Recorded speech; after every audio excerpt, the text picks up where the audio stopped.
On June 17, 2010, a 23-year-old college girl named Emma Katherine Walsh texted her mother, "Landed. Love you, Mom." She was never seen again. 2 months later, investigators discovered something horrifying buried near an abandoned mine that would shatter the quiet city of Riverside. The truth behind Emma's disappearance was more disturbing than anyone could have imagined. Before we dive into today's vanished story, drop a comment letting us know where you're watching from, and make sure to subscribe to Seek Stories for more mysterious disappearance cases. The scent of lilies filled Springfield Methodist Church on that somber Tuesday in mid-June 2010, as family and friends gathered to say goodbye to Harold Walsh. Emma sat in the front pew, her hands folded in her lap, watching her grandfather's casket draped in the American flag he'd earned serving in Korea. "He was so proud of you, honey," her mother Patricia whispered, squeezing Emma's hand, always talking about his granddaughter, the future doctor. Emma's voice caught in her throat. "I was proud of him too, Mom. He's the reason I wanted to become a doctor in the first place." Emma's eyes glistened as she thought about the small, silver stethoscope sitting on her desk back in Riverside City, her grandfather's gift when she'd started medical school. He'd carried it through his years as a medic in Korea, and she'd carried it through every exam, every late-night study session, every moment when the workload seemed impossible. At 23, Emma Walsh was everything her family had dreamed she'd become: Dean's List every semester, volunteer coordinator at Children's Memorial Hospital, president of the Future Physicians Society. Her professors at Riverside University described her as exceptional, but those who knew her best simply called her kind. Later that evening, back at her parents' house, the family gathered around the dinner table, sharing memories of Grandpa Walsh. Emma held the silver stethoscope he'd given her, running her fingers over the worn metal.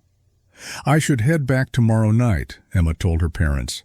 "I've got my pharmacology final on Thursday, and Dr. Stevens is brutal with makeups." Robert Walsh, a tall man with graying temples, looked up from his barely touched plate. "You sure you can't stay one more day? Your mom's making your favorite lasagna tomorrow." Emma smiled, the first genuine one in days. "Save me some leftovers. 2 more semesters, Dad. Then I'll be home for a whole week before residency applications." 2 more semesters, he repeated, pride evident in his voice despite his grief. The flight from Springfield to Riverside was scheduled for 11:45 p.m. on June 16th. A red-eye that would get Emma back to her apartment by 3 in the morning, giving her time to rest before classes resumed. She'd made this journey dozens of times over the past 4 years, the routine as familiar as her own heartbeat. Standing in the Springfield Airport terminal later that evening, Emma hugged her parents goodbye. Her mother held on a moment longer than usual. "Call me when you land, sweetheart." "I always do, Mom." She walked through security, turning once to wave at her parents through the glass. They watched until she disappeared into the boarding area, their daughter's red backpack and dark blue rolling suitcase the last thing they saw. At 11:52 p.m., Flight 447 lifted off from Springfield Regional Airport. Emma settled into her window seat, her pharmacology notes spread across her tray table, preparing for the final that would determine her summer research position. She had no way of knowing that someone 400 miles away was also preparing for something far more sinister.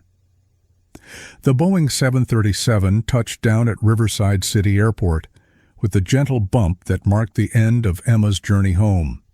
She gathered her things, the red backpack, her small rolling suitcase, her grandfather's stethoscope, carefully tucked in her purse, and joined the stream of weary passengers walking through the jet bridge.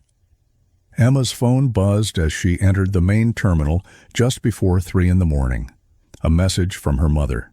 "Safe flight, honey. Text when you land." Emma's thumbs moved quickly across her phone's keyboard. "Landed, love you, Mom." The message showed as delivered. It would be the last communication Patricia Walsh would ever receive from her daughter. 2 days later, Patricia Walsh stared at her phone screen, reading the same text for the 100th time. She'd called Emma's phone 18 times. Each call went straight to voicemail, Emma's cheerful voice saying, "Hi, you've reached Emma. Leave me a message and I'll call you back as soon as I can." But she wasn't calling back. "Robert?" Patricia called to her husband, who was getting ready for work. Her voice carried a tremor that made him stop knotting his tie. "What is it, honey?" "Have you heard from Emma?" Robert checked his phone. No messages, no missed calls. "Not since she landed. Why?" "She's not answering her phone. I've been calling since yesterday morning." Robert set down his coffee mug, the ceramic making a sharp sound against the granite counter.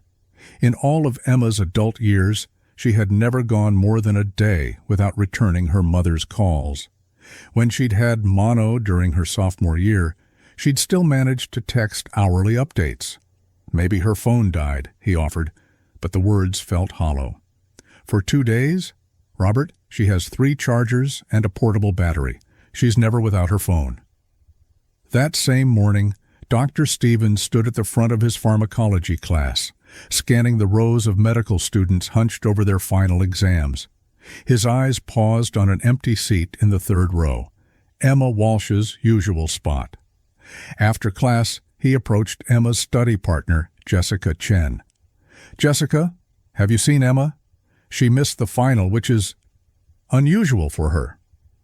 Jessica looked up from packing her textbooks, concern creasing her brow. "I haven't seen her since before she left for her grandfather's funeral.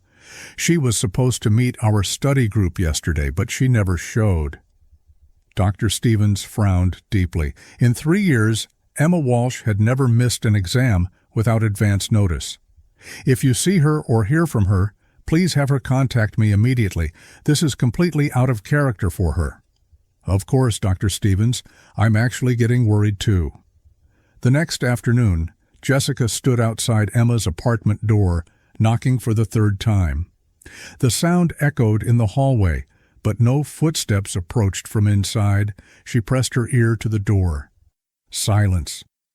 Jessica pulled out her phone and called Emma's roommate, Megan Foster, who was spending the summer at her family's home in Phoenix. "Megan, it's Jessica. Have you heard from Emma?" "Not since she left for the funeral. Why? Is everything okay?" "She missed her pharmacology final today, and Dr. Stevens said she never contacted him." There was a pause on the line. Megan knew, as they all did, that Emma Walsh didn't miss finals. Emma Walsh didn't miss anything that mattered to her future. "Jessica, I think you need to call her parents." 20 minutes later, Jessica's call shattered the Walsh family's evening routine. Patricia answered on the first ring, hope evident in her voice. "Emma?" "Mrs. Walsh, this is Jessica, Emma's study partner. I'm sorry to bother you, but have you heard from Emma?" The conversation lasted less than 5 minutes, but it confirmed Robert Walsh's worst fears. His daughter wasn't just unreachable, she was missing. Robert's hands shook slightly as he dialed 911. "911, what's your emergency?" "I need to request a wellness check on my daughter," Robert said, his voice steady from years of handling medical emergencies as a hospital administrator, but carrying an undertone of barely controlled panic. "She's been missing for 2 days, and this isn't like her at all. The last message I received from her was when she landed at the airport. Just said, 'Landed. Love you, Mom.' Since then, her phone goes straight to voicemail." "What's your daughter's name and age, sir?" "Emma Katherine Walsh. She's 23. She's a medical student at Riverside University." "And when exactly did you receive that last message, Mr. Walsh?" "Early Thursday morning around 2:35 a.m. She was flying back from Springfield after her grandfather's funeral, but she never made it home to her apartment, and we haven't heard from her since." "What's her address?" "Riverside Gardens Apartments, Unit 4B, here in Riverside City. She lives there during school." "We'll send an officer out for a wellness check within the hour, Mr. Walsh. Can I get a callback number for you?" Robert provided his information, but as he hung up the phone, a cold dread settled in his stomach. Emma's last message kept echoing in his mind. Landed. Love you, Mom. Such a simple text, but now it felt ominous. Something was terribly wrong. By Friday morning, word of Emma's disappearance had spread through Riverside University's medical school like wildfire. Her study group gathered in the library, phones buzzing with worried messages. "This isn't like Emma at all," said Michael Chen, her anatomy lab partner. "She's the most responsible person I know. If she was struggling with something, she would have told someone." The medical school hallways buzzed with concerned whispers. Students clustered around bulletin boards, sharing phone numbers and organizing search groups. Emma Walsh wasn't just missing, she was beloved. Dr. Stevens canceled his afternoon lectures to join the search effort. "Emma Walsh is one of our brightest students," he told the small crowd gathered outside the medical building. "She wouldn't just vanish without a word. Something's wrong." Jessica Chen stood in front of her phone camera in her dorm room, her voice shaking as she recorded a video message. "Emma, if you're watching this, we're all worried about you. Medical school is stressful. We all know that. The pressure can be overwhelming sometimes. If you need space, that's okay. Just let us know you're safe." She paused, wiping her eyes. "Whatever you're going through, we can figure it out together. You don't have to handle it alone. Just come back to us." The video was posted on the medical school's Facebook page and shared hundreds of times within hours. Comments poured in from classmates, professors, and hospital staff who'd worked with Emma during her volunteer shifts at Children's Memorial. "Emma helped me through organic chemistry when I was ready to quit," wrote one classmate. "She's the kindest person I know." "She stayed late every weekend to read to the kids in pediatrics," commented a hospital nurse. "Never missed a shift, never complained. Where is she?" By evening, missing person flyers with Emma's photo appeared on every lamppost and bulletin board on campus. Her bright smile looked out from dozens of locations above the words, "Have you seen Emma Walsh?" Megan Foster spoke with Detective Martinez from Phoenix, her voice tight with worry. "Emma doesn't have a boyfriend that we know of. She's been so focused on her studies. She always said relationships could wait until after residency. She lives for becoming a doctor." "When did you last speak with her?" Detective Martinez asked. "Sunday night, before she left for the funeral. She was sad about her grandfather, but excited about her pharmacology final. She'd been studying for weeks. There's no way she'd just skip it." But beneath all the community support and search efforts was a growing sense of dread. Everyone who knew Emma Walsh agreed on one thing: this wasn't a voluntary disappearance. Something terrible had happened to their friend. Detective Sarah Martinez pushed through the glass doors of the Riverside City Police Department at 7:30 that Thursday evening, her coffee still steaming in the humid summer air. She'd been working missing persons cases for 8 years, and she'd learned to read the subtle differences in a dispatcher's voice when a case came in. This one felt different. "What do we have, Jenny?" she asked the dispatcher. "Wellness check request from Springfield. Father says his daughter, a med student at RU, hasn't returned calls for 2 days. Says it's completely out of character." Martinez nodded to her partner, Detective Mike Thompson, who was already grabbing his keys. They'd worked together long enough that words weren't always necessary. "Emma Katherine Walsh, age 23, Thompson read from the report as they drove through the University District. "Lives at Riverside Gardens Apartments, Unit 4B, roommates out of town for the summer." The apartment complex was typical of student housing, clean but worn, with bicycles chained to every available post, and the lingering smell of instant coffee and textbooks. They climbed the stairs to the 4th floor, their footsteps echoing in the concrete stairwell. Martinez knocked firmly on apartment 4B. "Miss Walsh, Riverside Police. We'd like to speak with you." Silence. Thompson tried the handle. Locked. The apartment was silent. Building manager should have a key, Martinez said. 20 minutes later, they stood with Harold Peterson, the elderly building manager who'd been running Riverside Gardens apartments for 15 years. His weathered hands shook slightly as he fumbled with his master keys. "Emma's a good kid," Peterson said, as they climbed the stairs. "Always says hello, helps carry groceries for Mrs. Chen in 2A and Mr. Rodriguez in 3C. Real polite, you know, not like some of these college kids who act like we don't exist." "When did you last see her?" Thompson asked. "Monday morning when she left for that funeral. I was watering the plants by the entrance when a taxi pulled up. Emma came down with her small rolling suitcase, dark blue one she always uses for trips home. I watched the driver put it in the trunk while Emma said goodbye to her upstairs neighbor." Peterson gestured toward the parking lot visible through the stairwell window. "That's her car right there. Red Honda Civic, hasn't moved since Sunday. I noticed 'cause there's pollen all over it, and Emma usually keeps it pretty clean." Martinez followed his pointing finger. Emma's red Honda Civic sat in the same parking spot, a thin layer of yellow pollen coating the windshield and hood, suggesting it hadn't been driven in several days. "She mention anything about when she'd be back?" Martinez asked, as Peterson unlocked apartment 4B.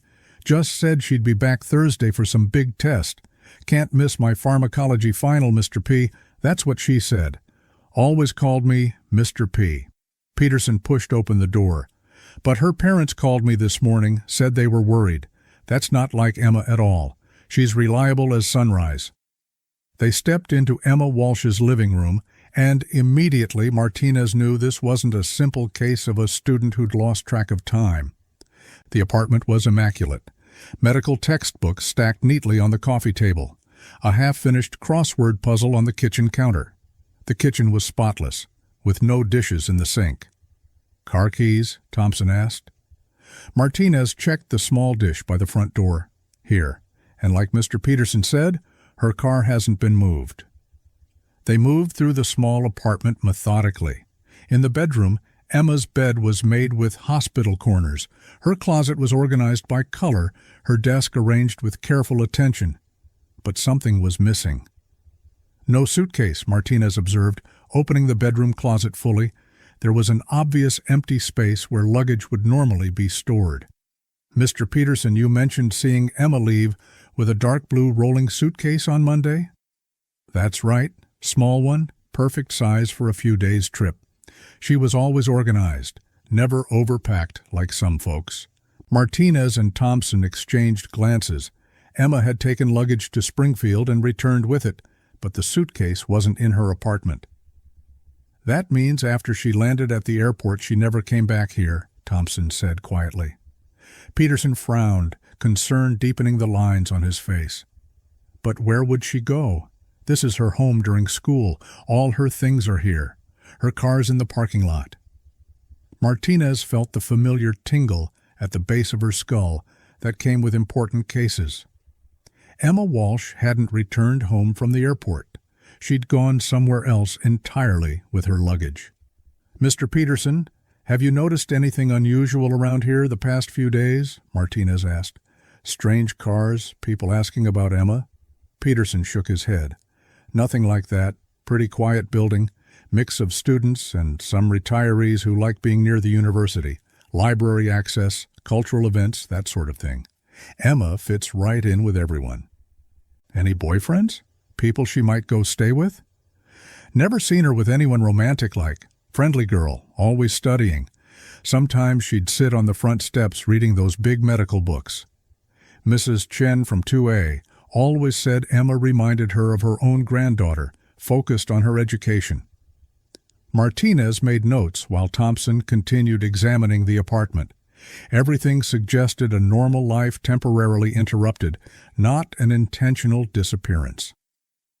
"We'll need to dust for fingerprints and take some evidence," Martinez told Peterson. "Can you make sure no one else enters this apartment until we're finished?" "Of course, Detective. You really think something bad happened to Emma?" Martinez looked around the neat, organized space that spoke of a young woman with plans, goals, and a future she was working toward. The missing suitcase was the key detail. Emma had luggage when she left for Springfield, and that same luggage should have returned with her. Its absence meant she'd never made it back to her sanctuary. "We're going to find out, Mr. Peterson. We're going to find out exactly what happened to Emma Walsh." But the real mystery was just beginning. Emma Walsh had landed safely at Riverside City Airport with her luggage, so where had she gone instead of coming home? The fluorescent lights of the police station hummed overhead as Martinez spread Emma's life across her desk in neat piles. Bank statements, cell phone records, university transcripts, social media printouts. "What do we know about her movements?" Thompson asked, settling into the chair across from her desk with 2 cups of coffee. Martinez picked up the bank statement, running her finger down the column of transactions. Last purchase was at Riverside City Airport on June 17th at 2:40 a.m., $28 to something called Rideshare Pro. Taxi service? Has to be. Flight records show she landed at 2:35, so the timing works. "Let's pull airport security footage," Martinez said. "If she landed at 2:35 and paid for rideshare at 2:40, there should be cameras." Thompson pulled out his phone. "I'll call Rideshare Pro while you coordinate with airport security." 3 hours later, they sat in the airport security office with Chief of Security Janet Mills, watching grainy black and white footage on multiple monitors. "Terminal cameras cover all the main areas," Mills explained, fast-forwarding through empty corridors. "Here, 2:38 a.m. Emma Walsh appeared on the screen, tired but alert, pulling her rolling suitcase toward the rideshare pickup area. She moved with purpose, checking her phone as she walked. "There," Thompson pointed. 2:40 a.m. exactly. She approaches the rideshare vehicle. Martinez studied the footage. Emma walked toward a light-colored taxi with Rideshare Pro markings and spoke briefly with the driver through the window. The driver got out, took her suitcase from her, and placed it in the trunk before opening the passenger door for her. Emma got in the back seat. "And this confirms she was alive and acting normally when she left the airport," Martinez said. "No signs of distress, no indication she was being coerced." While Martinez analyzed the airport footage, Thompson worked his way through customer service hold music with Rideshare Pro. Martinez focused on Emma's cell phone records. The pattern was immediately clear: regular calls and texts to her parents, study group members, a few local businesses. But on June 16th and 17th, there was something different. "Mike," she called across the desk, "look at this." She pointed to the phone records. June 16th, 11:47 p.m., text message to her mother. "Boarding now, love you." Then at 2:35 a.m. on the 17th, "Landed, love you, Mom." After that, nothing. Nothing. Phone goes dark at 3:15 a.m. Thompson hung up his phone. Rideshare Pro just sent the trip details. Driver's name is Jake Stevens. Been with them for 2 years. Clean record. He picked her up at the airport at 2:40, but here's the interesting part. He didn't drop her at her apartment. Martinez looked up. "Where?" "Central Park, downtown area near the main entrance." They stared at each other across the desk. Central Park at 3 in the morning wasn't where a tired medical student went after a red-eye flight home. "We need to talk to Jake Stevens," Martinez said, "and I want to know why Emma Walsh went to Central Park instead of home." But before they interviewed the driver, Martinez wanted to see if Central Park's security cameras had captured anything. "Central Park has some older security cameras," she told Thompson as they drove toward downtown. "They're not the newest systems, but they might have caught something." The park's security office was housed in a small building near the main entrance. Officer Dave Rodriguez, the night security supervisor, pulled up the relevant footage on his desktop computer. "Cameras don't cover the whole park, just main entrances and the central areas," Rodriguez explained. "But here's what we've got from early morning, June 17th. The footage was darker and grainier than the airport cameras, but sufficient. At 2:58 a.m., they could see a rideshare vehicle pull up to the main entrance. A figure with a suitcase clearly Emma, got out and waited near the park entrance. "There," Thompson said, squinting at the screen. 3:02 a.m. Dark sedan approaches from the south. The footage was too dark to see faces or license plates clearly, but the sequence was unmistakable. Emma waited by the park entrance, then walked to the dark sedan when it approached. She put her suitcase in the back seat and got in the passenger side. She knew who was picking her up, Martinez observed. This wasn't random. She was waiting for that specific car. So she takes a ride share from the airport to Central Park, then gets picked up by someone else, Thompson said. Someone she was expecting to meet. The question is who? Martinez studied the timestamp on the security footage. And why Central Park? Why not just have this person pick her up at the airport? Maybe he couldn't, Thompson suggested. Maybe he had a reason he didn't want to be seen at the airport. Martinez rewound the footage, watching Emma's body language as she waited in the dark park. She seemed calm, checking her phone, not displaying any signs of fear or distress. She trusted whoever was picking her up, Martinez said. This was planned. But the answer to that question would reveal a side of Emma's life that even her closest friends never suspected, and lead them to a predator who had been planning her disappearance for months. The Rideshare Pro offices occupied the second floor of a converted warehouse downtown. Jake Stevens sat across from Martinez and Thompson, his hands wrapped around a coffee cup, nervous energy radiating from every movement. "I've been thinking about that night since you guys called," Jake said. "The girl with the red backpack. Emma. I remember her because of what happened." Martinez leaned forward. "What do you mean? What happened?" She was quiet during most of the ride, kept checking her phone, like she was texting someone, and when we got close to Central Park, she seemed, I don't know, nervous? Excited? It's hard to tell the difference sometimes. Did she make any phone calls? No calls, but she was definitely texting. Her phone kept lighting up with responses, like she was having a conversation with someone. Thompson made a note. "Tell us about the drop-off."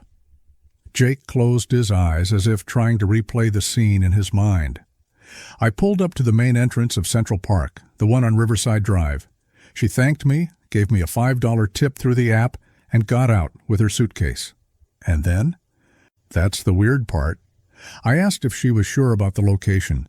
It was almost 3 in the morning, and the park's not exactly safe for a young girl alone at that hour. I mean, it's not a bad area, but still." "What did she say?" Jake shifted uncomfortably. "She said something like, 'It's not as strange as it seems,' like she'd done it before, you know, like this wasn't unusual for her. Then I saw why she wasn't worried." Martinez felt her pulse quicken. "What did you see?" "As I was pulling away, this car pulled up. Dark sedan, looked like maybe a Toyota or Honda. It had been waiting maybe 50 feet down the street, lights off. As soon as I left, it moved up to where she was standing." "Did you see her get in?" "Yeah. She walked right over, put her suitcase in the back seat, and got in the passenger side. Like it was totally planned, you know? She wasn't meeting a stranger. She knew exactly who was picking her up." Thompson leaned forward. "Did you get a look at the license plate?" Jake shook his head. "It was really dark, and honestly, I wasn't thinking about it at the time. Plus, I got a call from dispatch right after she got in the car, another pickup request downtown, so I was focused on that and had to leave quickly." "What about the make and model? Any distinguishing features?" "Dark sedan, like I said. Could have been a Toyota Camry or Honda Accord, something common like that. Maybe black or dark blue, hard to tell in the streetlights. Nothing that stood out as unusual." Martinez pulled out photos from the park's security footage. "Does this match what you saw?" Jake studied the grainy images. "Yeah, that looks right. Same car, same timing. And there's Emma with her suitcase." "Did you see the driver?" "Not really. The windows were tinted, and like I said, it was dark. But Emma went right to the car like she knew who it was. No hesitation at all." "How did she seem when you dropped her off?" Thompson asked. "Scared? Excited? Nervous?" Jake considered this. "She seemed anticipatory, I guess. Like someone going to meet someone they cared about. Not scared at all. She even smiled when she said goodbye and thanked me for the ride. Did she mention anything about who she was meeting? No, nothing specific. But during the ride, she did say something like, "I hope he likes me," kind of quietly, like she was talking to herself. I thought maybe she was going to meet a boyfriend or something. After they left Jake Stevens, Martinez and Thompson sat in their patrol car outside the rideshare office, processing what they'd learned. "So Emma gets off a red-eye flight," Thompson said, "takes a rideshare to Central Park instead of going home, and meets someone she knows in a dark sedan at 3 in the morning. Someone she was comfortable enough with to get in their car at that hour, someone she was excited to see. The question is who? Her friends all say she wasn't dating anyone." Martinez started the engine. That's what her friends knew about. But Jake Stevens said she seemed like someone going to meet someone she cared about, and those text messages during the ride, she was communicating with whoever was picking her up. "So we're looking for someone Emma was involved with romantically, but kept secret from her friends and family." "We need to dig deeper into Emma's digital life," Martinez said. "Find out who she was communicating with, who she might have been meeting. Check her social media, dating apps, everything." "Already on it. I've got Danny from Tech pulling all her digital records." But what they were about to discover would reveal that Emma Walsh had been living a secret online life, one that had attracted the attention of a very dangerous man. Danny Chen from the tech department spread the printouts across the conference room table like a dealer shuffling cards. When Danny looked excited, it meant he'd found something important. "What do you have for us?" Martinez asked. "Your girl Emma Walsh had a very active digital life," Danny said, pointing to the first set of papers. "Facebook, Instagram, Twitter, all pretty normal stuff. Study groups, family photos, medical school updates. But then I found this." He slid another printout across the table. "SeekingConnections.com. It's a dating website, but not exactly the kind you'd expect a medical student to use." Thompson picked up the printout. "What kind of dating website?" "It caters to what they call mutually beneficial relationships. Older men with financial resources, younger women looking for assistance with expenses." Martinez felt a chill run down her spine. Sugar daddy site. That's the common term, yes. Emma had an active profile under the name Emma RN 2012. She'd been messaging with several men over the past few months, but one conversation thread is particularly extensive. Danny pulled out a thick folder. Username Dan M31. They've been talking since April, almost daily messages. And here's the interesting part. Their conversation pattern changes dramatically on June 15th, the day of her grandfather's funeral. Exactly. Up until then, it's pretty casual. General chat, some flirting, discussion of meeting up. But on June 15th, the messages become very specific about timing and location. Martinez opened the folder and began reading the printed messages. Emma's writing was intelligent, cautious, but clearly engaged. Dan M31. When do you get back from Springfield? Emma RN 2012. Flight lands at 2:35 a.m. Thursday. I know it's late. Dan M31. I don't mind. I'm a night person anyway. We could finally meet. Emma RN 2012. I'd like that. But I don't want to go anywhere public this late. Dan M31. I understand. What if I pick you up somewhere private? We could go to my place, just talk. The conversation continued with increasing specificity about the meeting location, with Dan M31 suggesting Central Park as a discreet place to meet. There are 47 messages between them on June 16th alone, Danny said, right up until her phone goes dark. Thompson was reading over Martinez's shoulder. Look at the financial records. Martinez found the bank records Danny had attached. 3 deposits in Emma's account over the past 2 months, totaling $800, all electronic transfers that would require further investigation to trace. She was receiving money from someone, Thompson said. Martinez studied the message timestamps. Danny, can you cross-reference the timing of these messages with cell tower data? Already did. Dan M31's messages consistently ping from the same tower array, residential area about 12 minutes from Central Park. I can narrow it down to a 6-block radius. Get me addresses in that area, property records, utility connections, anything that might help us identify who Dan M31 really is. Already working on it, but Martinez, yeah? Some of these messages from Dan M31, they get pretty specific about what he wants when they meet. And it's not just dinner and conversation. Martinez felt her jaw tighten. Emma Walsh hadn't just disappeared randomly. She'd walked into a carefully planned trap. The cell tower data arrived the next morning in a manila envelope thick with technical reports. Martinez spread the papers across her desk, looking for patterns in the columns of numbers that represented Emma Walsh's final hours. "Here," she said, pointing to a specific timestamp. Emma's phone connects to the Central Park Tower array at 2:58 a.m. Signal strength suggests she's right at the entrance, exactly where Jake Stevens said he dropped her off. Thompson leaned over her shoulder. And there? 3:02 a.m. Her phone and one other device are pinging from the exact same location. They're within a few feet of each other. So she definitely met someone. Gets better. Look at 3:07 a.m. Martinez pointed to the next entry. Both phones had moved together, traveling southeast from Central Park toward the residential district. "They're in the same car," Thompson said. "Has to be." And look at this. At 3:15 a.m., Emma's phone goes completely dark. No more signals, no more data, nothing. Phone turned off? Or destroyed? Martinez picked up the report on the second phone. But our unknown friend's phone keeps moving. At 3:18, it arrives at this address. She circled a location on the map. 1247 Oakwood Street. It stays there until 6:45 a.m., then starts moving around the city in normal patterns. Thompson was already pulling up property records on his computer. 1247 Oakwood Street is a single-family home built in 1987, currently owned by... He paused. Marcus Daniel Carter, age 31, purchased the property in 2008.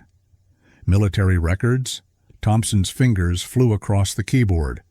Marcus Daniel Carter, honorably discharged from the Marines in 2009. Medical discharge due to combat-related PTSD, currently unemployed, receiving disability benefits. Martinez felt the familiar electricity of a case breaking open. So Emma gets into a car with someone at 3:02 a.m., arrives at Marcus Carter's house at 3:18, and her phone goes dark at 3:15, right around the time they would have arrived. We need to talk to Marcus Carter. Carefully. If he kidnapped Emma Walsh, we don't want to spook him before we have enough evidence. Martinez gathered the reports. Let's do some background first. I want to know everything about Marcus Daniel Carter before we knock on his door. What they were about to discover would reveal a man with a history of violence, a carefully constructed online persona, and secrets that would make even experienced detectives sick to their stomachs. The personnel file for Marcus Daniel Carter painted the picture of a man whose life had taken a sharp turn downward after his military service. Martinez spread the documents across the conference room table while Thompson brought in coffee and stale donuts. Born in Detroit, 1979, Martinez read. Enlisted in the Marines at 18, served 2 tours in Iraq. Decorated twice for valor, promoted to sergeant. What happened? IED explosion in Fallujah, 2008. 3 men in his unit were killed. Carter suffered traumatic brain injury and severe PTSD, medically discharged in 2009. Thompson studied Carter's photograph, a lean man with dark hair and intense eyes that seemed to look right through the camera. Says here he moved to Riverside City in 2009, purchased the house on Oakwood Street with his disability settlement. Any criminal record? This is where it gets interesting. Martinez pulled out another file. No convictions, but he's been questioned twice. March 2009, A woman accused him of sexual assault after meeting him through an online dating site. Charges were dropped when she refused to testify. And the second time? January 2010, domestic disturbance call from neighbors. They heard a woman screaming, but when police arrived, Carter was alone, said he'd been watching a movie with the volume too loud. Martinez felt her investigator's instincts kicking into high gear. So we have a man with PTSD, a history of violent encounters with women, and cell phone data that puts him in contact with Emma Walsh at the exact time she disappeared. Enough for a warrant? Not yet, but enough to start surveillance. Thompson was reading through Carter's medical records. Look at this. He's prescribed multiple medications for anxiety and depression, but his pharmacy records show he stopped filling the prescriptions 6 months ago. Around the same time he might have started communicating with Emma on Seeking Connections. Martinez made a note. I want 24-hour surveillance on Carter's house, and I want to know everything about his online activity. What about approaching him directly? Martinez considered this. Not yet. If he kidnapped Emma, he's had 4 days to hide evidence, but suspects make mistakes, especially when they think they're not being watched. Let's see what Marcus Carter does when he thinks no one is paying attention. But Marcus Carter was about to prove that he was far more dangerous and far more prepared than anyone imagined. Marcus Carter agreed to come in for questioning with a willingness that surprised Martinez. Most people showed at least some reluctance to spend their afternoon in a police station. Carter seemed almost eager. I appreciate you taking the time to speak with us, Mr. Carter, Martinez said, as they settled into the small interview room. This is about a missing person case. Carter was thin, with the kind of wiry build that spoke of nervous energy. His hands moved constantly, adjusting his shirt, running through his hair, tapping against the table. Happy to help, he said, though I'm not sure how I could be involved. We have records showing that you were communicating with Emma Walsh through the Seeking Connections website. Carter's expression didn't change, but Martinez noticed his hands went still. Emma Walsh. Yeah, I think I remember her. We exchanged a few messages, but we never actually met. Are you sure about that? Positive. I was interested, but she seemed unreliable, like she wasn't serious about meeting. Thompson slid a printout across the table. These are message records from June 16th. 47 messages between you and Emma, making specific plans to meet when she returned from a trip. Carter studied the papers, and Martinez watched his face carefully. He was thinking, calculating, trying to figure out how much they knew. "All right," he said finally. "I remember now. She was supposed to come back from somewhere, and we talked about meeting up, but she never showed." "Where were you supposed to meet?" "She suggested Central Park, said she wanted somewhere private to talk." Martinez felt her pulse quicken. Carter was admitting to the meeting location, but claiming Emma never showed up. "So you went to Central Park early morning on June 17th, around 3 a.m.? Carter shook his head. "No, I decided not to go. Like I said, she seemed unreliable, and I didn't want to waste my time." "Where were you instead?" "Home. I've got a security system that records everything. You can check if you want." In Martinez's experience, people who were too helpful, too willing to provide alibis, usually had something to hide. "We'd appreciate seeing those security recordings," Thompson said. "Sure thing. I can email them to you this afternoon." After Carter left, Martinez and Thompson sat in the interview room, processing what they'd heard. "He's lying," Martinez said. "We know Emma got in a car at Central Park, and we know that car went to his neighborhood." "But we can't prove it was his car yet," Thompson said, then flipped through the cell tower analysis report. "Wait, actually, if he wasn't there like he claims, why did the geofencing data show his phone pinging multiple times in the exact same location as Emma's phone? The data clearly shows both devices were within feet of each other." "Did you notice how nervous he was, the way he kept adjusting his story?" Thompson nodded. "And that offer to provide security footage. Guilty people are often the first ones to volunteer evidence they think will clear them." because they've had time to doctor it. Martinez's phone buzzed with a text from Danny. "Got more info on Carter. You're going to want to see this." But what they were about to learn about Marcus Carter would reveal a level of preparation and deception that would chill even experienced investigators to the bone. The unmarked van parked across from 1247 Oakwood Street looked like any other utility vehicle. Inside, Detective Ray Kowalski adjusted his binoculars and settled in for what might be a very long shift. "Target's house is a single-story ranch," he radioed to Martinez. "Well-maintained yard, detached garage, privacy fence around the back. Can't see into the backyard from here." Marcus Carter had provided the promised security footage, and it looked exactly like what Martinez had expected. Too perfect. The recordings showed Carter arriving home at 2:45 a.m. on June 17th and not leaving until 8:30 a.m. But tech analysis revealed something crucial. The timestamps had been manually adjusted. Someone with computer skills modified these recordings, Danny had told her. The metadata shows the files were edited on June 19th, 2 days after Emma disappeared.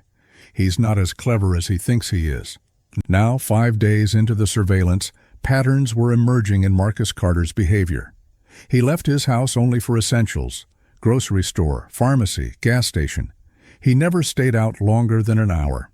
And every evening around sunset, he spent time in his backyard doing something that required him to move between his house and garage multiple times. "What's he doing back there?" Thompson asked, joining Kowalski in the surveillance van. "Hard to tell. Yesterday I saw him burning something in what looks like a fire pit. Smoke was pretty thick, lasted about 2 hours. Thompson adjusted his earpiece. "Burning what?"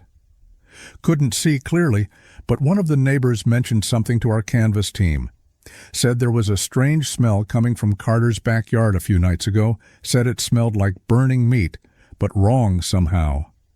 The two detectives looked at each other through the van's dim interior. "What night?" Thompson asked. Kowalski checked his notes. June 18th, the day after Emma Walsh disappeared. The implications hung heavy in the air between them. If Marcus Carter had hurt Emma Walsh, they were running out of time to find evidence, and running out of time to find Emma. The search warrant for Marcus Carter's digital devices came through on a Wednesday morning, along with authorization to conduct a forensic examination of his house. Judge Harrison had been convinced by the combination of cell phone data, doctored security footage, and Carter's history of violence toward women. "We go in quietly," Martinez told the team assembled in the parking lot. "Carter's a veteran with PTSD, so assume he might be armed and could react unpredictably, but we also need to preserve any evidence." The house on Oakwood Street looked peaceful in the early morning light. It was the kind of neighborhood where people knew each other's names and borrowed lawnmowers. It was not the kind of neighborhood where anyone expected to find evidence of a serious crime. Carter answered the front door in pajama pants and a Marines t-shirt, looking confused but not particularly surprised. Martinez had learned that guilty people often expected to be caught eventually. "Marcus Carter, we have a warrant to search these premises," she said, handing him the papers. "What are you looking for?" "Evidence related to the disappearance of Emma Walsh." Carter read through the warrant carefully, and Martinez watched his face. He was calculating, trying to figure out what they knew and what they might find. "Can I call my lawyer?" "You can call whoever you want, but we're conducting this search now." The forensic team spread through the house methodically. Computer equipment went into evidence bags. Clothing was photographed and cataloged. DNA samples were taken from drains and surfaces. But it was in the backyard where Officer Janet Webb made the first significant discovery. "Martinez," Webb called from behind the detached garage, "you need to see this." Behind Carter's garage, partially hidden by landscaping materials, was a section of ground that looked different from the rest of the yard. The soil was darker, looser. Webb swept her metal detector over the area. The machine beeped intermittently, then screamed with electronic fury over one particular spot. "Ground-penetrating radar shows something buried here," Webb said, kneeling down with her hand trowel. She carefully scraped away dirt and pulled up a blackened piece of metal. "What is it?" Martinez asked. "Looks like part of a belt buckle, melted, like it was in a fire." More careful excavation revealed only the melted belt buckle. Despite hours of methodical digging, no other significant evidence was found in the burned area. "He burned something here," Webb said, holding up the single piece of evidence. "The soil shows clear burn patterns, and there's chemical residue consistent with accelerant, but whatever else was here is gone." Carter stood near the back door, watching the excavation with the expression of someone whose carefully laid plans were falling apart. "Neighbors complained about smoke and smell on June 18th, Martinez said to Thompson quietly, the day after Emma disappeared. "So he tried to destroy evidence right here in his backyard." Martinez felt the case building around Carter like a net drawing tight. They had digital evidence, they had witness testimony, and now they had physical evidence of attempted destruction. But they still didn't have Emma Walsh, and without finding her, they couldn't determine what had actually happened to her. "Keep digging," she told Webb, "and I want every piece of metal, every fragment, cataloged and analyzed." Martinez stared at the small evidence bag containing the melted belt buckle. The burning had destroyed most evidence, but raised a crucial question. If Carter had tried to dispose of evidence here, where was Emma? Was she still alive somewhere? But as the forensic team continued their painstaking work, none of them could have predicted that Marcus Carter was already planning his next move, one that would lead to the most dangerous confrontation of their careers. The real-time cell phone tracking on Marcus Carter's device had been providing location data for 72 hours, creating a digital map of his movements around Riverside City through cell tower pings. Most of the time the pattern was predictable: home to grocery store, home to gas station, home to post office. But on June 25th, 8 days after Emma Walsh's disappearance, the pattern changed dramatically. "Look at this," Danny said, pointing to the computer screen in the tech department. At 2:30 p.m. yesterday, Carter's phone signal leaves his house and heads northwest. He travels for 45 minutes, way outside his normal routine. Martinez leaned closer to study the map. Where does he go? Pinewood Forest, state park about an hour from the city, popular with hikers and campers, but this time of year it's pretty deserted during weekdays. Thompson traced the route with his finger. How long does he stay? 3 hours and 27 minutes. Then he drives back, but he doesn't go straight home. He stops here. Danny highlighted another location. Riverside River, just off Highway 9. He's there for 18 minutes, then goes home. Martinez felt the familiar chill that came with major breaks in a case. He's disposing of evidence. That's my thinking too. And Martinez, the timing is interesting. This happens exactly 1 day after we served the search warrant at his house. He knows we're on to him. He's cleaning up. Thompson was already reaching for his jacket. We need teams at both locations. The Riverside River ran dark and slow through the industrial section of the city. It wasn't the kind of place people went for recreation, which made it perfect for disposing of things you didn't want found. Detective Maria Santos waded into the shallow water near the highway bridge, her metal detector sweeping back and forth across the muddy bottom. The device had been beeping intermittently for 20 minutes, picking up the usual urban debris. But then the tone changed. "Got something?" Santos called to the team on the riverbank. She reached into the murky water and pulled out a waterlogged red backpack. The backpack was empty, its contents long gone. "Keep looking," Martinez ordered. "If he dumped this here, there's probably more." Over the next 2 hours, the dive team recovered a small rolling suitcase and some water-damaged clothing. All personal identification, electronics, or anything that could link the items to Emma Walsh was conspicuously absent. Meanwhile, 40 miles away in Pinewood Forest, another team was conducting a very different kind of search. The forest in late June was thick with summer growth, the kind of place where you could disappear completely just 50 yards from the main trail. Detective Tom Bradley and his canine unit spread out from the access road, following the cell tower coordinates that marked Carter's 3-hour stay. "Duchess is showing interest here," Bradley called, his German Shepherd trained to detect human remains, pulling toward a small clearing about a quarter-mile from the parking area. Martinez stood at the edge of the clearing and looked around. It was perfect for someone wanting privacy, isolated, but accessible by car, the kind of place where you could work undisturbed. "Start a grid search," she ordered. If Carter was here for 3 hours, he was doing something specific. But after 4 hours of methodical searching, they found nothing. No disturbed earth, no hidden graves, no evidence that anyone had been buried in the forest. "Maybe he was scouting locations," Thompson suggested, as they regrouped near the parking area. "Or maybe," Martinez said grimly, "he was moving something that was already here." Back at the police station, the evidence from both locations was spread across the conference room table like pieces of a deadly puzzle.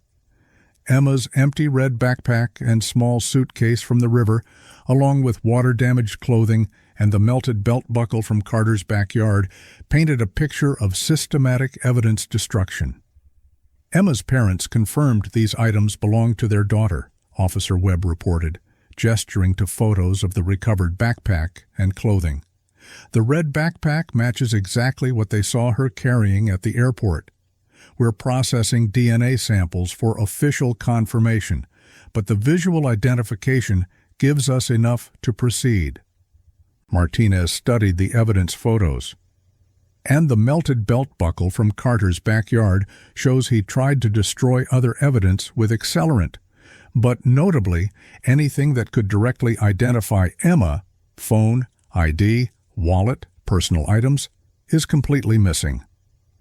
Martinez studied the evidence layout. So Carter tried to destroy identifying evidence in his backyard, then dumped the bags and clothing in the river, where they couldn't be traced back to Emma without DNA analysis. "Smart move," Thompson added. "If we hadn't already connected him to Emma through the cell tower data, these items alone wouldn't have led us to him." Martinez felt the familiar satisfaction of a case coming together. "We have digital evidence placing him with Emma. We have physical evidence he tried to destroy, and we have witness testimony. But we still need to find Emma." "What about approaching Carter again?" Thompson asked. "Not yet. He's smart, prepared, and getting desperate. If we move too fast, we could spook him into running or destroying more evidence." But Marcus Carter was already one step ahead of them, and what he was planning would test every skill the Riverside City Police Department possessed. The call came in at 6:23 a.m. "All units, suspect is mobile. Carter just loaded his car and he's moving fast. This doesn't look like a grocery run." Martinez was in her car within 2 minutes, Thompson beside her, both of them knowing that this was the moment they'd been preparing for. Carter's behavior over the past week had grown increasingly erratic, and surveillance had detected him making large cash withdrawals and purchasing supplies consistent with someone planning to disappear. "Where is he now?" Martinez radioed. "Heading east on Route 9 toward the interstate, speed approximately 70 in a 55 zone." Martinez felt her pulse quicken. "All units, maintain distance. Do not spook him, but do not lose him." For 20 minutes, the convoy of unmarked police cars followed Carter's sedan as it wove through increasingly rural roads. He seemed to know he was being followed, taking random turns, doubling back, using every evasive driving technique in the book. "He's heading toward Millfield Canyon," reported Officer Santos from the lead surveillance car. "Terrain gets pretty rough up there." Millfield Canyon was 15 miles of winding mountain roads with steep drop-offs and dense forest on both sides. If Carter was planning to make a run for it, he'd picked the perfect location. "He's accelerating," Santos reported. "Speed now 85 and climbing." Martinez made the decision she'd been dreading. All units, move in. Light him up. We can't let him get into those mountains. The canyon road erupted in flashing lights and screaming sirens as 6 police cars converged on Carter's sedan. For a moment it looked like he might pull over. His car slowed, moved toward the shoulder. Then Carter floored it. What followed was a high-speed chase through some of the most dangerous roads in the county. Carter's sedan weaved between trees, took curves at impossible speeds, and pushed the limits of physics on the narrow mountain highway. "He's lost control," Santos shouted over the radio. Martinez watched in slow motion as Carter's car hit a patch of loose gravel on a sharp curve. The sedan skidded sideways, bounced off a guardrail, flipped once, twice, and came to rest upside down in a ravine 50 feet below the road. "All units, suspect vehicle has crashed. Requesting medical and fire rescue immediately." But when the officers reached the overturned car, they found something that chilled them to the bone. The car was empty. Marcus Carter was gone. The search for Marcus Carter began immediately. K-9 units, helicopter surveillance, and dozens of officers spread through the dense forest surrounding the crash site. Carter had a head start, but he was on foot in unfamiliar terrain, possibly injured from the crash. "Blood trail leads away from the vehicle," Officer Bradley reported, his German Shepherd Duchess following Carter's scent through the underbrush. "He's wounded but mobile." Martinez coordinated the search from a command post hastily set up on the canyon road. Every instinct told her that Carter was running towards something specific. He wouldn't have chosen this location randomly. "Check the map," she told Thompson. "What's in this area that Carter might be heading for?" Thompson studied the topographical survey. Abandoned mining operation about 2 miles northeast. Old roads, some structures still standing. If he's looking for a place to hide, or a place he's already hidden something. The realization hit both detectives at the same time. Carter hadn't led them to this remote canyon by accident. He was going back to something he'd left here, something he needed to retrieve or destroy before they found it.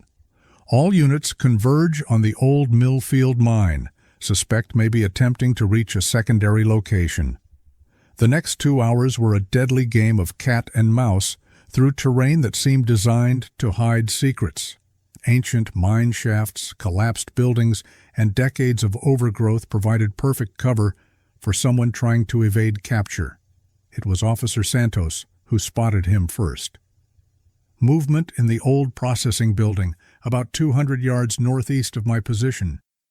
Martinez felt her heart racing as she coordinated the final phase of the operation. Surround the building, but nobody moves until we're all in position. He may be armed, and he's definitely desperate. But what they found in that abandoned mining building would finally provide the answers they'd been searching for and reveal the true extent of Marcus Carter's crimes. The abandoned processing building squatted among the pine trees like a concrete monument to industrial decay. Broken windows stared out like dead eyes, and decades of weather had stained the walls with rust and rot. Martinez positioned her team carefully around the perimeter.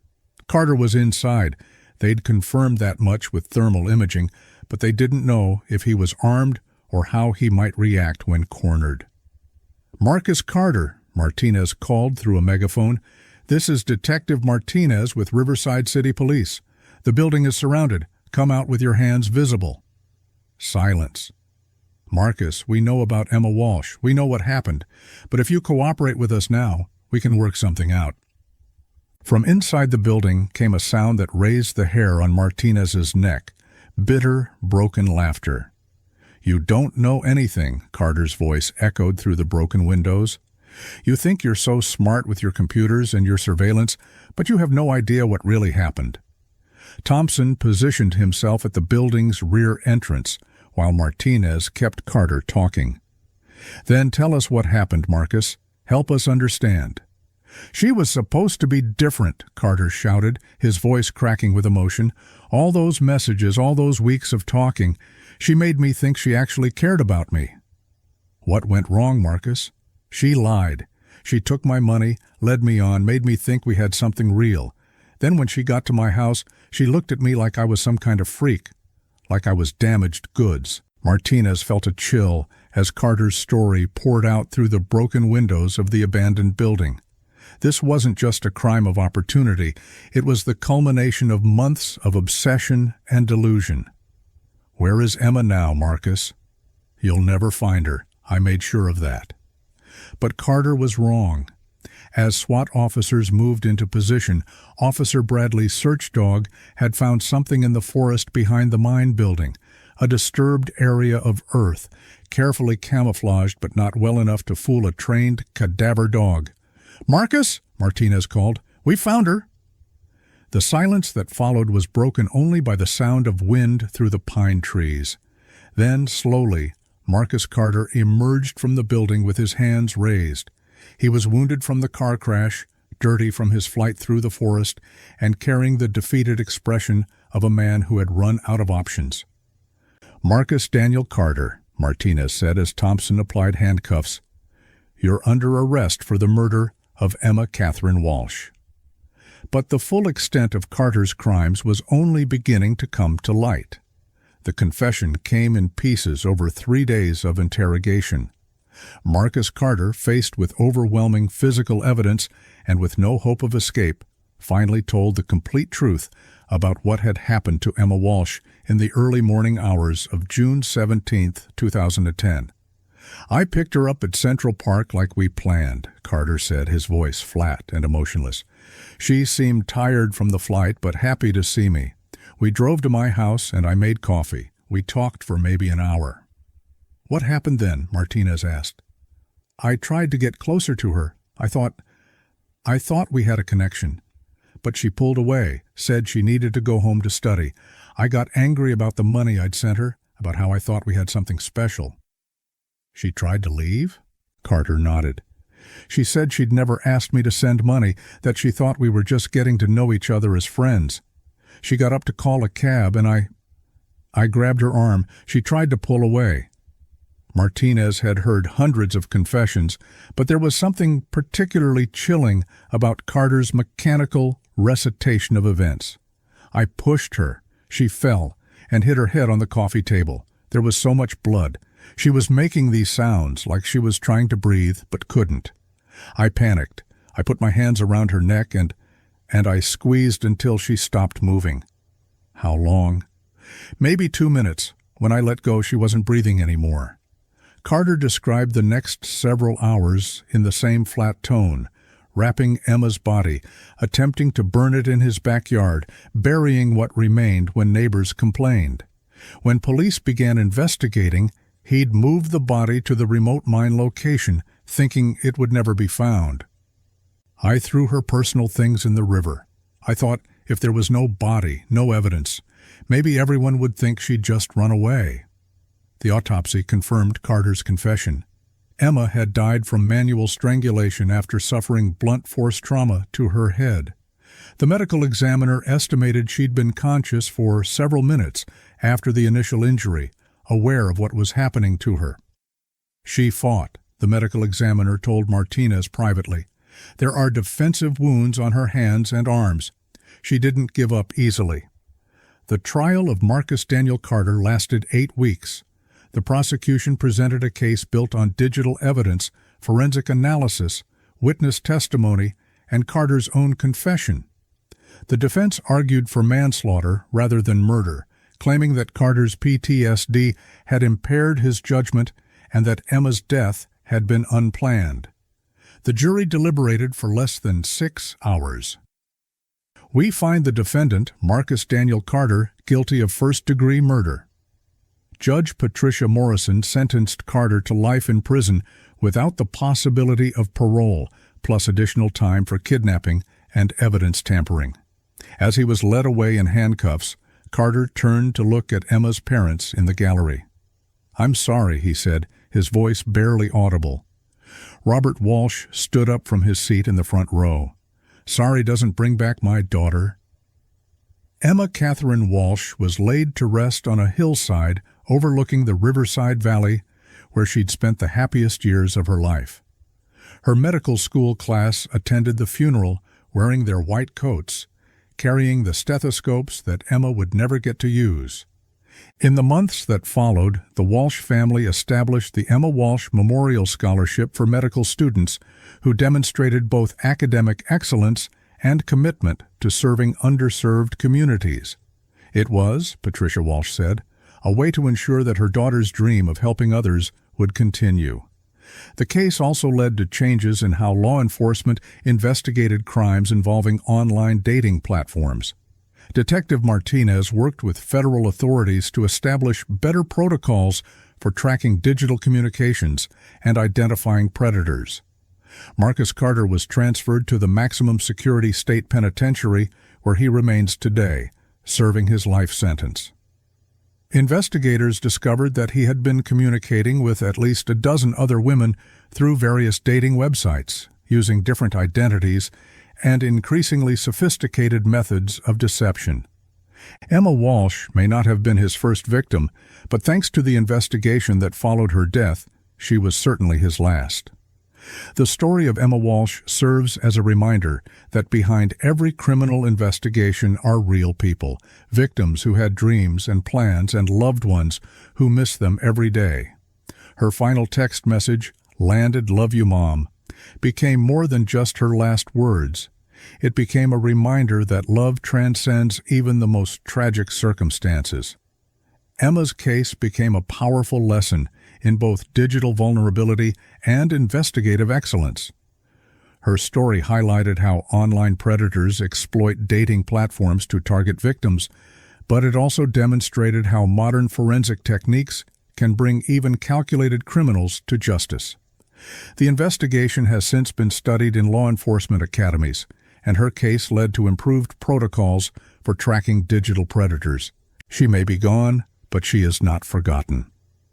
The Emma Walsh Memorial Scholarship continues to support aspiring doctors who share her compassion, ensuring her dream of healing lives on. In a world where young women continue to face dangers both online and off, her story serves as both a warning about predators who lurk behind fake profiles and a promise that law enforcement will never stop working to bring them to justice.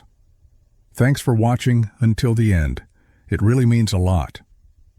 If this story caught your attention, don't forget to like, share, and drop your thoughts in the comments. I'd love to know what stood out to you most. And of course, make sure to subscribe to Seek Stories and hit the bell so you never miss the next mystery. See you soon.